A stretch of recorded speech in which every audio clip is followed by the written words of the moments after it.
CDC inmates, by and large, are divided into two groups. There's GP, the general population inmates. These are the active gang members. They draw a hard line in the sand about cooperating with law enforcement. And there's SNY, sensitive need yard inmates. These are inmates who have left the active yards after having been beaten or stabbed. These are inmates prone to victimization, rats, sex offenders, the elderly and infirm, transgendered inmates, and a group of inmates referred to as dropouts. A dropout is an inmate who was an active member of the gang, but perhaps due to internal gang politics or simply a desire to retire, has left the gang and elected to enter the sensitive needs program. After 5 years of being an active GP inmate at High Desert, I became a dropout and was transferred eventually to SAD-F at Corcoran in California. I met inmates at SAD-F. They were monsters. At High Desert there were monsters, and by that I mean men who would do a drive-by against another gang and kill a couple of people and not feel guilty. Or perhaps somebody who would kill you for the color of your skin and for being in the wrong place at the wrong time, stab you to death. At Corcoran, there were monsters, and by monsters I mean the man named Coach, who called himself that, whose friends called him that, because he had molested a baseball team's worth of young boys. Or the Catholic priest that I met, who had abused the trust of his parishioners, been defrocked, and then continued to sexually assault children until he was eventually arrested. I have a fear. I have something that one day I'm going to see on the news. One of these guys that I met has gotten out.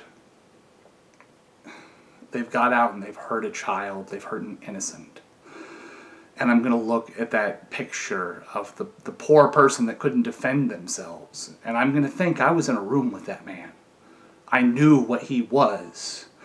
And if I had the strength of conviction, the courage, perhaps the lack of concern for the law and even justice to end that man's life then and there, I could have saved that innocent victim. I'm not suggesting vigilante justice is right. This is a fear that I have, that I'm going to see that. There's one man that I met while I was incarcerated at SAD-F that I've had literal nightmares about him paroling. His name was Gregory Miley. I met Gregory Miley whenever I was working as a clerk in the office. One day we had a new porter assigned. A porter's job was relatively simple. He would sweep and mop a long hallway, about 30 yards long, and he would come into the office, make sure there were no errands that needed to be ran by any of the clerks or perhaps the other administrative staff. And then he would do it again. That was his job. He'd do it for an hour or two a day and then go. It's a relatively easy job. We got a new porter. He seemed strange, but you try to give some benefit of the doubt. He came in and introduced himself. He had no emotional affect, eyes like a shark. He came in, "Hi, I'm Greg." "Wow. Hi, Greg. You're kind of a weird guy, aren't you?" Generally, somebody calls you weird, there's some response. He said, "I don't think I'm weird. I think I'm pretty normal." I couldn't deal with this guy for more than about 30 seconds. I looked at my coworker and I said, "Hey, Poochie, this guy just needs to kind of keep to himself, right?" And Poochie agreed with me. Told him, "Hey, Greg, you're going to have to stay away from us. We won't bother you. You won't bother us. But we don't want to socialize with you while we're at work. Is that okay?" And Greg looked at me. He hadn't blinked. He hadn't changed his expression. He said, "That's fine. I won't bother you."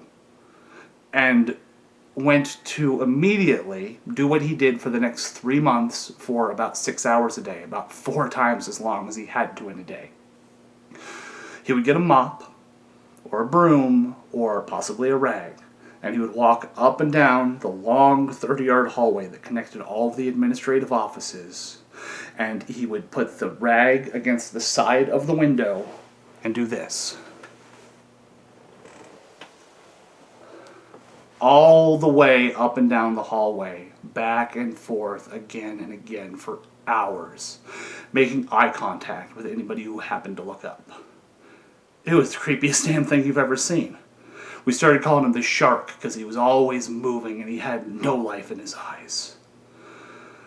But the name bothered me. I know I'd heard it. Gregory Miley. One day, I had a flash of inspiration. If you've ever had that moment where something clicks that's been bothering you for just weeks or months, after about 3 weeks of working with this guy, I might as well have had a light bulb pop up in front of my head. I told Poochie, I know where I know that guy from. And I went back to my cell. It's a process to go back to your cell. I had to ask the officer to let me out of the administrative area. I had to walk across the yard, go to my cell, but I went as quick as I could. I came running back and showed Poochie a book that I remembered reading, Mindhunter. It was written by an FBI agent who pioneered the idea of profiling serial killers. And sure enough, Gregory Miley was mentioned in the book as the accomplice of the freeway killer. They were friends. The freeway killer he'd killed 21 people, and Gregory Miley was believed to have participated in some of those murders. The murder he was convicted of, they found a 12-year-old boy who was on his way to Disneyland and offered him a ride. They sexually assaulted him. They strangled him with a t-shirt and killed him. That's what Gregory Miley was in prison for. That was the one they got him on. He did others. And I knew this guy. I'd said hi, Greg, to him on a daily basis. It's not like I was friendly with him, but... And then the real thing clicked, the thing that gave me nightmares. I knew that he was hopeful to parole, that he had an actual realistic chance of getting out, of being integrated into society and having a new victim pool. And you could look in his eyes and talk to him and you knew he had not changed. This was a man who would do it again. The first chance he got, he would do it again. He'd gotten in trouble while incarcerated for attempting to sexually assault another inmate. It was who he was.